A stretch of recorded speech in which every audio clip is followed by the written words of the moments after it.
ఇక 11వ రాశి అయినటువంటి యొక్క కుంభరాశి గురించి మనం ఇప్పుడు తెలుసుకుందాం. ఈ యొక్క కుంభరాశి వారికి ఈ సంవత్సరము గురు సంవత్సర ప్రారంభం నుండి జూన్ 1 వరకు 5వ స్థానంలో ఉండడం వల్ల వీరికి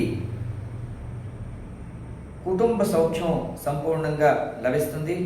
సమాజంలో గౌరవ మర్యాదలు పెరుగుతాయి.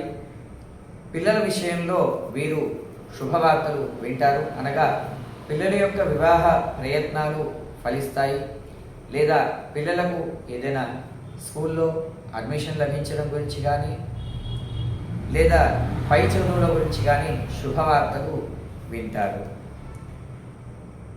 ఇక 2/6/2026 నుండి 30/10/2026 వరకు, తిరిగి 25/1/27 నుండి సంవత్సరాంతం వరకు కూడా కర్కాటక రాశిలో 6వ స్థానంలో ఈ యొక్క గురువు ఉండడం వల్ల శత్రుబాధలు పెరిగే అవకాశం ఉంటుంది.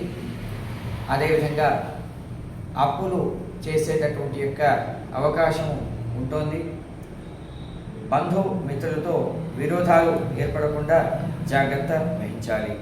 31/10/26 నుండి 24/1/2027 వరకు 7వ స్థానంలో ఈ యొక్క గురువు ఉండడం వల్ల ఈ సమయము వీరికి సానుకూలమైనటువంటి యొక్క సమయంగా చెప్పుకోవచ్చు. ఇక శని వీరికి 2వ స్థానంలో ఉండడం వల్ల 7.5 సంవత్సరాల శని యొక్క ప్రభావం అనేటటువంటిది వీరిపైన ఉంటుంది.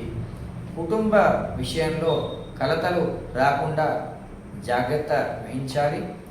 శనిగ్రహ దోష పరిహారార్థమై శని యొక్క క్షేత్రాన్ని, అనగా శని సింగాపూర్ కానీ, లేదా రాక్షస భువన్ అని ఆ క్షేత్రాన్ని కానీ, ఏదైనా ఇంకా శని క్షేత్రాన్ని దర్శించుకొని అక్కడ శనిదేవునికి నువ్వుల నూనెతో అభిషేకం చేయించడము, ఏదైనా ఇనుప పాత్రను దానంగా ఇవ్వడం అనేటటువంటిది చెప్పుకోదగ్గ పరిహారం.